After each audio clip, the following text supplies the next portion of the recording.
지난번에 사도행전 말씀을 봤었는데요. 거기에 좀 이어지는 말씀입니다. 예수님이 이제 제자들하고 이제 헤어지시고 하늘로 승천하시잖아요. 근데 하늘로 승천하시기 전에 예수님은 그냥 가신 게 아니라 제자들한테 어떤 변화를 요구하셨습니다. 근데 그 변화는 뭐냐면, 이전에는 그냥 예수님을 따라다니는 제자들, 예수님한테 뭔가를 배워서 얻는 그런 제자들이었다고 한다면, 이제는 다른 성격을 갖게 되는 겁니다. 지난번에 말씀드린 것처럼 이제 증인 공동체가 되는 거죠. 잠깐 복습을 하면서 우리가 좀 오늘 말씀을 보면 좋겠는데요. 그래서 예전에는 이제 예수님한테 그냥 따라다니는 거예요. 따라다니면서 배우고 듣고, 그게 다죠. 근데 이제 부활을 거쳤습니다. 부활을 거치고 목격을 했습니다.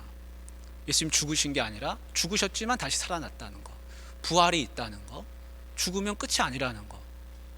예수님은 이 땅에 죽기도 하셨지만 부활하셨다는 거. 이제 완전히 모든 게 다 변했습니다. 이제 말로 설명할 수 없는 그런 신비를 알게 됐습니다. 그게 사실인 거죠. 근데 이 모든 걸 체험하고 나서 예수님이 이제 요구하신 것은 그 제자들이 완전한 증인 공동체로 바뀌는 겁니다. 그 증인이 된다는 것은 그냥 예수님의 가르침을 기억해가지고 다른 사람들한테 전해주는 그런 정도가 아니었죠. 증인 공동체가 된다는 것은 예수님을 내 온 생애를 통해서 증명하고 드러내야 하는, 그것이 바로 증인 공동체입니다. 그러니까 예수님이 이런 말 하셨어, 내가 제자여서 나는 그걸 들었어, 너희들한테 이렇게 전해주는 거야, 이런 정도가 아니라는 거예요. 가르침을 전수하는 그런 성격이 아니라는 겁니다. 그 증인 공동체가 된다는 말은 지난번에 말씀드린 것처럼 그래서 죽기도 한다는 겁니다.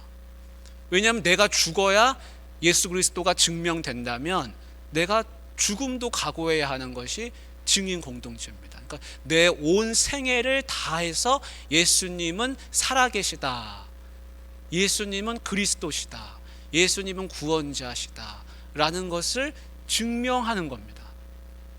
그러니까 그 가르침을 전하는 게 아닌 거예요. 내가 죽어야 예수님이 살아있다는 게 증명된다면 난 죽어야 한다는 겁니다. 온 생애를 다해서 이제 살아가는 그 성격이 이제 증인 공동체입니다. 예수님은 그게 되라고 하셨어요. 너희가 증인이 되리라. 근데 이 제자들이 증인이 될 수 있습니까? 자기들의 힘으로? 그건 불가능합니다. 예수님이 부활하심을 목격했다 손 치더라도 이들이 지금 온전한 증인 공동체가 된 건 아니에요. 그러니까 부활이라고 하는 것은 굉장한 신비이고, 죽었던 분이 살아난 거, 너무 놀라운 일이잖아요. 그렇지만 그 놀라운 걸 내가 눈으로 보고 예수님을 직접 만져보고 그 기적과 같은 일을 내가 경험했지만, 그렇다고 해서 내가 증인 공동체가 된 건 아니라는 겁니다. 이성으로는 이제 알게 됐어요. 감각으로는 알아요. 내가 눈으로 보고 실제로 경험했으니까요. 그렇지만 그렇다고 해가지고 증인 공동체가 된다는 것 아닌 겁니다. 뭐가 필요합니까? 성령의 역사가 필요합니다. 그래서 하나님이 성령님을 이 땅 가운데 보내셔서 이 땅에 예수 믿는 사람들이 온전한 증인 공동체로 바뀌어지게 하는 겁니다. 여러분, 홍해를 건넜습니다. 이스라엘 백성들이. 그건 너무나 놀라운 이적이죠. 홍해를 건넌다는 거예요. 그죠? 있을 수 없는 일을 경험합니다. 그 홍해를 건너고 불기둥과 구름기둥을 보면서 광야를 지나가는데, 그 큰 이적과 기사를 다 봐도 이스라엘이 변했습니까? 안 변했습니까? 변하는 것 같으면서 안 변합니다. 그러니까 기적과 이사는 사람을 바꾸지 않아요. 기적이 일어난다고 해서, 이적이 일어난다고 내가 그걸 직접 경험한다고 해도 바뀌지 않습니다.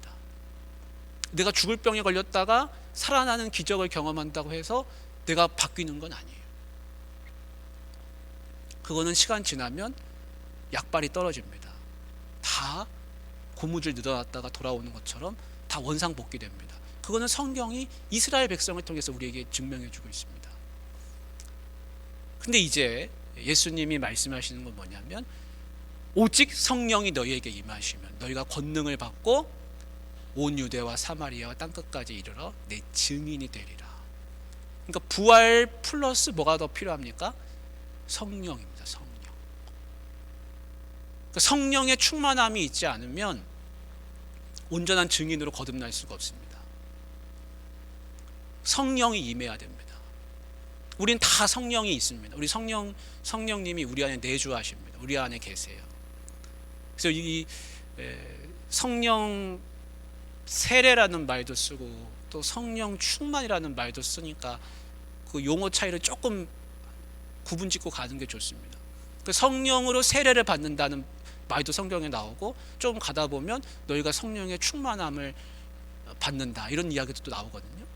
그래서 우리는 다 성령이 우리 안에 있어요. 우리는 다 성령 세례를 받은 사람입니다.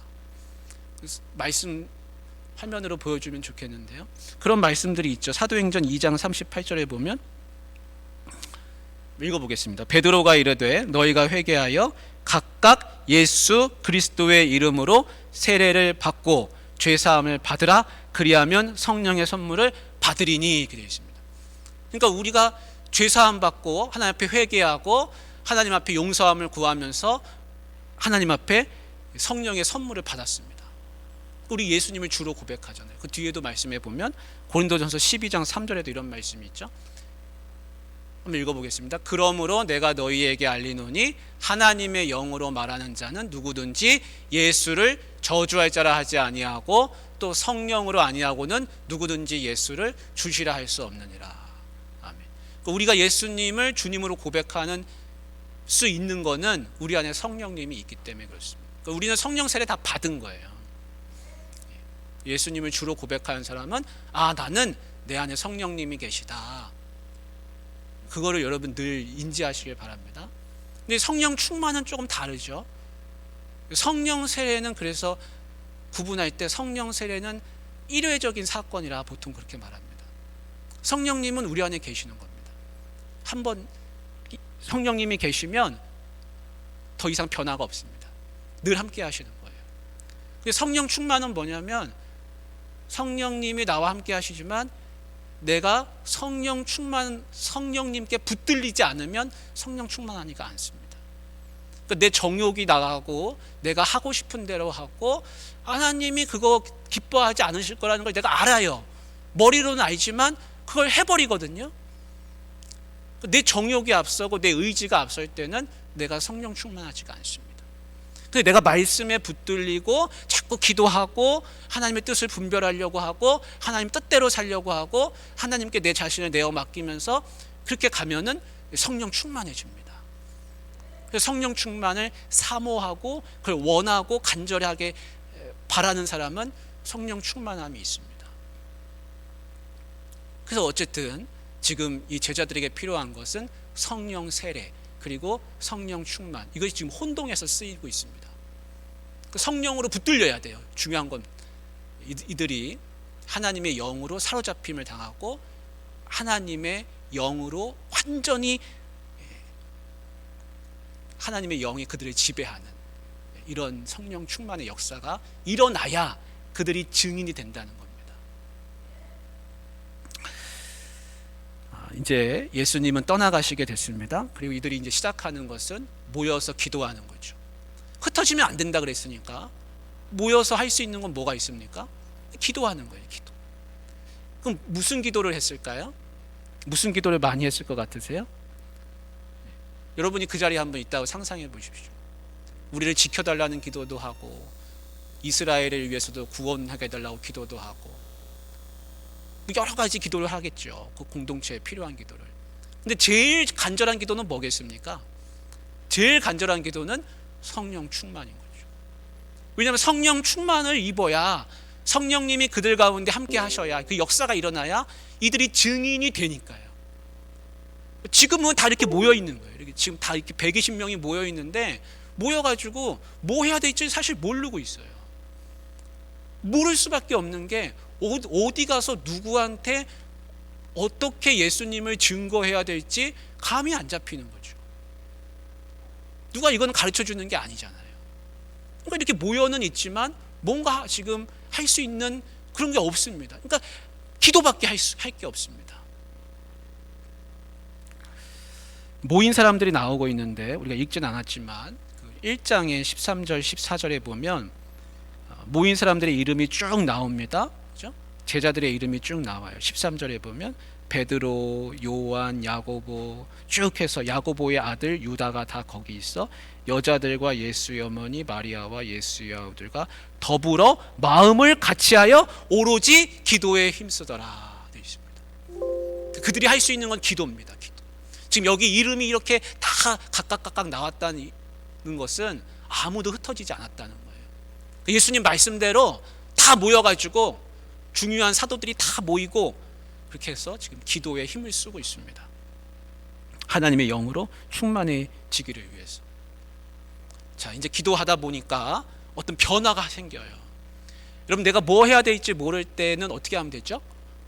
기도하면 돼요. 기도하면. 내가 뭐 해야 될지 모르겠다, 어떻게 해야 될지 모르겠다, 막막하다, 그럴 때는 기도를 해야 됩니다. 그러면 기도하면 그냥 기도하면 일이 해결되냐? 어떤 사람들은 그렇게 생각할 수 있어요. 하나님을 안 믿는 사람들은 야, 그 골방에 들어가서 기도하면 뭐가 바뀌냐? 근데 기도하면 바뀌어요.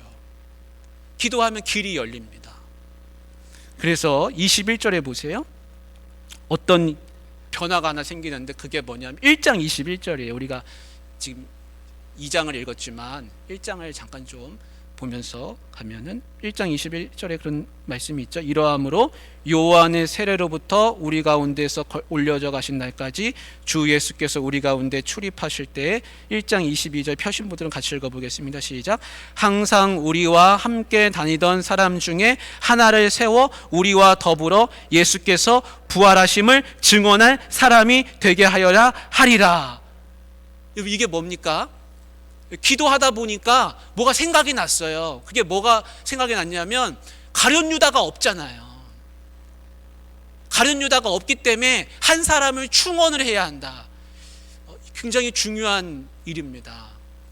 왜냐하면 예수님이 구성하신 그 제자의 12명의 제자 중에 한 명이 지금 없거든요. 가룟 유다가 예수님을 배신해서 팔아넘기고 스스로 목숨을 끊고 그렇게 돼버렸죠. 그래서 예수님의 제자 공동체가 와해됐거든요. 스스로 무너졌거든요. 이걸 다시 채워야겠다는 생각을 하게 됩니다.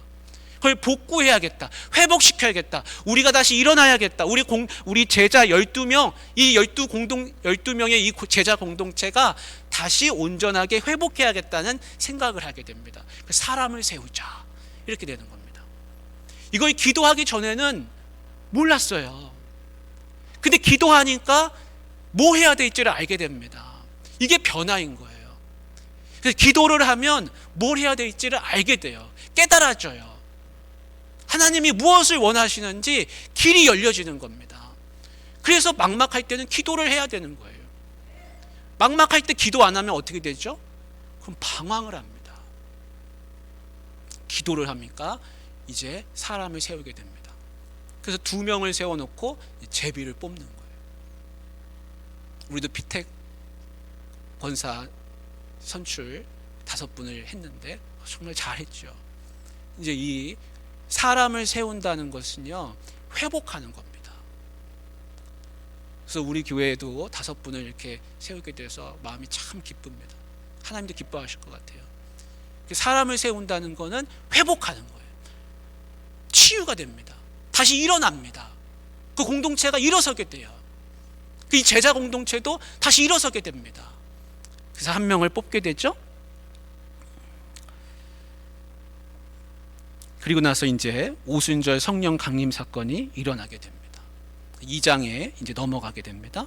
그래서 2장 1절로 가면 성령 강림 사건이 계속해서 이제 기도하고 있는 거예요. 계속해서 매일같이 모여서 기도하고 이런 가운데 이제 성령 강림 사건이 일어납니다. 공동체가 사람을 세워서 회복하고 그 시점이 지나고 나니까 계속해서 기도하면서 이제 성령 강림 사건이 일어나는데 그 성령 강림 사건이 일어나는 그 묘사하는 부분이 이제 2장 1절부터 3절까지 쭉 나오고 있습니다. 1절에 뭐가 나오고 있습니까? 다 같이 한 곳에 모여 있더니, 여전히 모여 있습니다. 흩어지지 않았어요. 예수님의 명령에 순종하면서 흩어지지 말라고 하는 이 명령이 굉장히 중요했거든요. 모여서 기도합니다. 그런 가운데 호련히 갑자기 2장 2절에 나오죠. 호련히 갑자기. 그러니까 예상치 못한 일이에요. 언제 이런 일이 벌어질지 몰랐습니다. 그래서 하나님이 역사하시는 것은 내가 예상치 못한 그런 순간에 일어날 수 있습니다. 갑자기 호련히, 사람이 어떤 예비해서 일어나는 게 아니라 하나님이 주권적으로 때와 시기에 맞게 성령 강림 사건이 일어납니다. 하늘로부터, 이 땅으로부터가 아니죠. 하늘로부터 급하고 강한 바람 같은 소리가 있습니다. 소리가 있어요. 소리가 눈에 보이지는 않아요 지금. 근데 어떤 소리가 납니다. 바람 같은 소리가 나는 거예요. 여러분, 이 소리가 나중에 뭘로 변하는지 아십니까? 그들의 입술의 언어로 변하게 됩니다. 이 소리는 뭘까요? 우리 이 소리는 뭔지 모르죠, 우리가. 근데 우리가 한번 묵상해 보면 이 소리가 과연 무슨 소리일까? 성령님의 임재하는 이 소리는 무슨 소리일까? 그럼 복음 전파의 소리 아닙니까? 이거 성령의 바람이 부는 겁니다. 그래서 복음이 전파되려고 지금 준비하고 있는 거죠. 그래서 성령님이 임재하시는 거예요. 성령님이 임재하시는 이유는 다른 게 아닙니다. 나 기분 좋으라고 임재하는 게 아니라 복음 전파하려고, 예수 그리스도를 증거하려고 임하거든요. 그리고 어떻게 됩니까? 온 집에 가득했습니다. 충만합니다.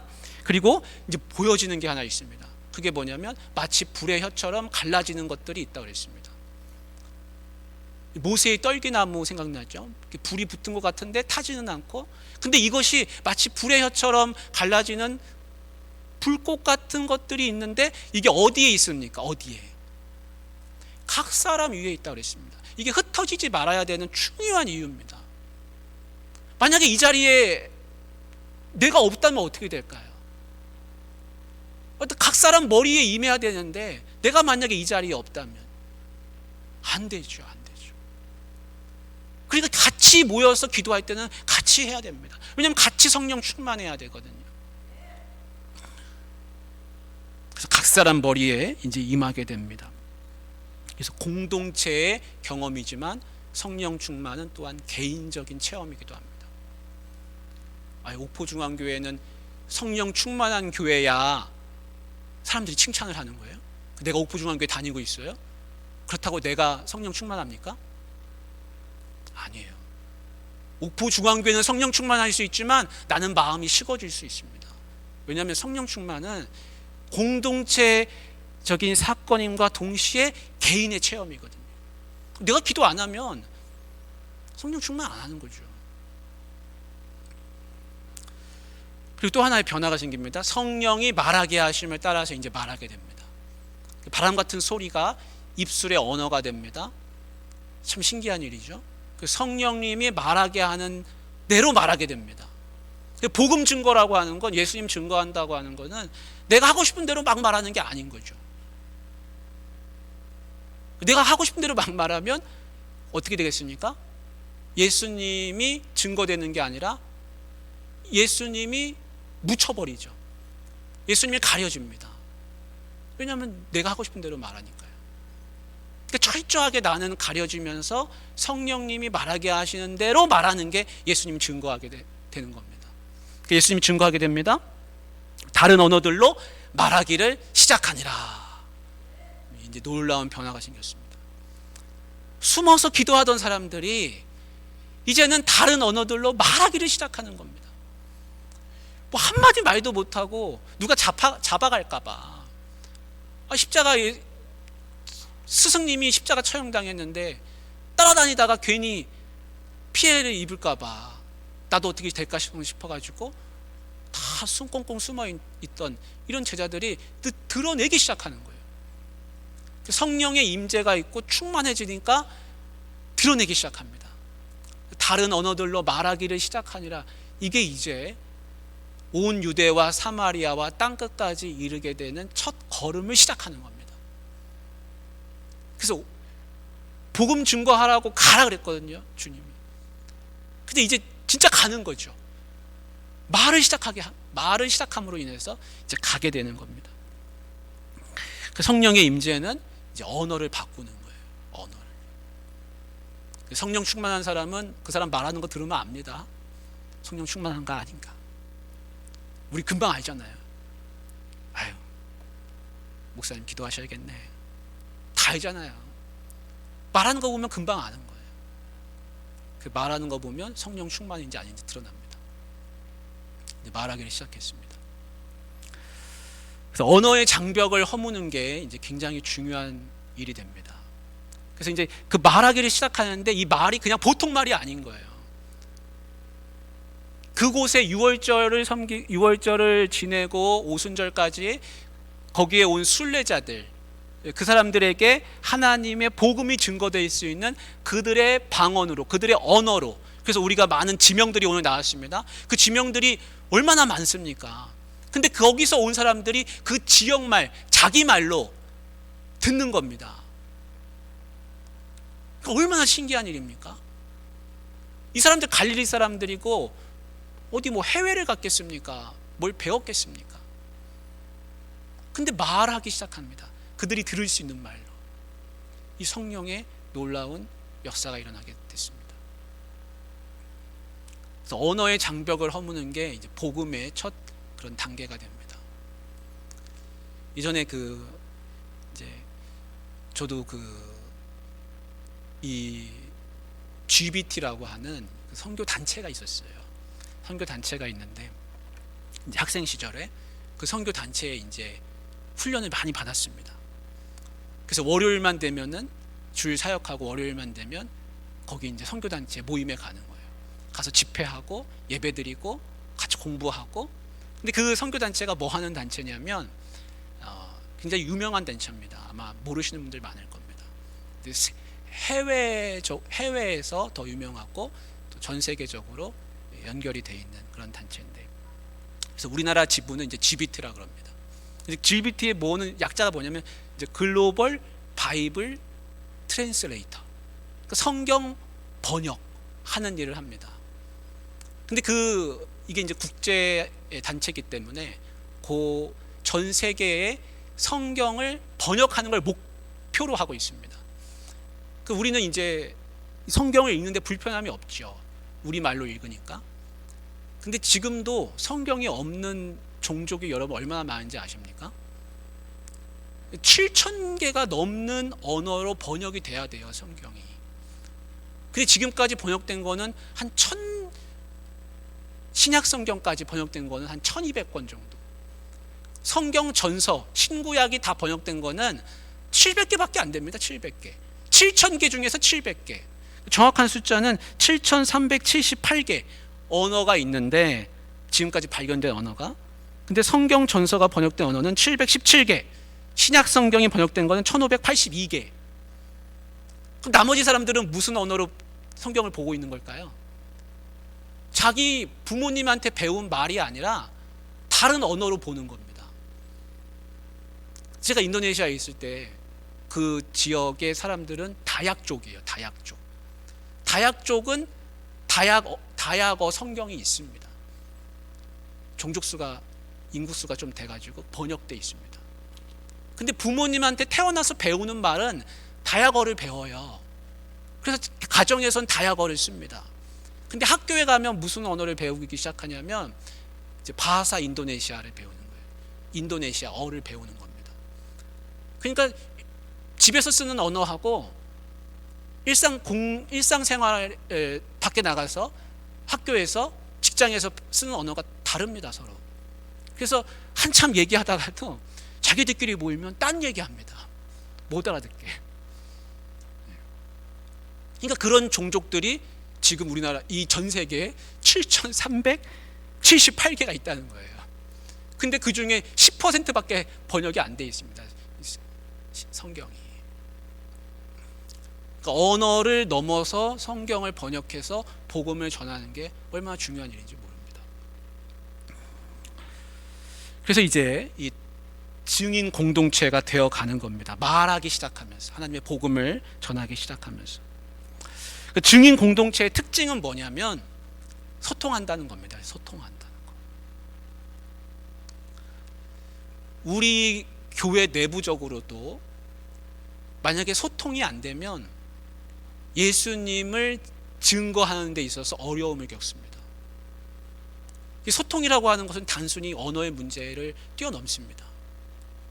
나는 이 말 하고 싶은데 말이 안 되고, 서로 좀 마음을 터놓고 이야기하고 싶은데 마음을 터놓지 못하고, 그런 관계가 되면 예수님이 묻혀집니다. 예수님이 살아나고 예수님이 자꾸 드러나고, 우리가 예수님에 대해서 얼마나 많은 것을 증거할 게 많습니까? 예수님 단순히 십자가에서 죽으시고 부활하셨다 이것만 말할 게 아니지 않습니까? 예수님을 얼마나 많이 체험합니까? 살면서 예수님과 동행하며 살고 은혜 받고 내가 예수님을 일상에서 경험하는 것들이 얼마나 많습니까? 예수님을 자꾸 드러내야 되거든요. 그러니까 문화와 어떤 종족과 이런 걸 뛰어넘는 그런 문제도 되지만, 같이 모여서 신앙생활하는 이 공동체 내에서도 예수를 드러내야 됩니다. 그 예수님이 증거해야 되는 거, 증거하는 것이거든요. 그게. 근데 소통이 잘 안 되면 어렵습니다. 부부간에도 소통이 안 되면 예수님 드러나질 않는 거예요. 예수님 없는 가정이 돼버리는 것이죠. 이 놀라운 이야기를 이제 그 곳에 온 많은 다른 사람들이 이제 듣게 됩니다. 근데 그 반응은 뭡니까? 반응은 깜짝 놀랐습니다. 깜짝 놀라고, 성경 말씀이 보면 당황했다 그러고, 근데 놀람과 당황을 넘어 지나가서는 뭐 어떻게 됩니까? 조롱했다 그럽니다. 조롱했다. 아유, 새술에 취했구나. 그 사람들은 자기가 이해가 안 되는 게 있으면 조롱합니다. 자기가 이해 못하는 건데, 자기가 이해가 안 되니까 조롱하는 거죠. 뭐 이상한 어떤 뭐에 씌었나 보다, 술 먹었나 보다. 근데 그들이 말하는 걸 들으니까 들리긴 들리는데 이상한 이야기가 들리거든요. 사람이 죽었다가 다시 살아나고, 예수님에 대해서 증거했을 거 아닙니까? 그러자 이제 베드로가 보다 못해 안 돼서 증거를 합니다. 그 말씀이 이제 오늘 뒤에 읽었던 부분인 것이죠. 그래서 베드로의 설교의 맨 끝에 중요한 건 뭡니까? 그거 한 구절만 같이 한번 읽어보겠습니다. 21절입니다. 베드로 설교의 그 요엘 선지자를 인용하면서 21절 같이 읽습니다. 시작. 누구든지 주의 이름을 부르는 자는 구원을 받으리라. 아멘. 네. 그래서 너희가 구원 받기 위해서, 너희를 구원하기 위해서 이것을 지금 일어나는 일이다. 그래서 성령의 역사는 구원의 역사입니다. 구원의 역사는 하나님이 이 땅 가운데 우리에게 하시려고 하는 궁극적인 목적인 것이죠. 예수님이 오신 게 구원 때문인 것이죠.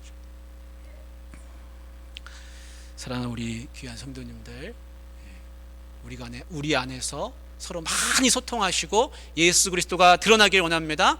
예수 그리스도를 증거하는 우리가 되길 원합니다. 밖에 나가서도 증거하지만 우리 공동체 내부적으로도 예수님이 드러나고 성령의 충만함이 가득하고, 그러기 위해서 기도하고, 그런 신앙 공동체가 되기를 주님의 이름으로 축복합니다.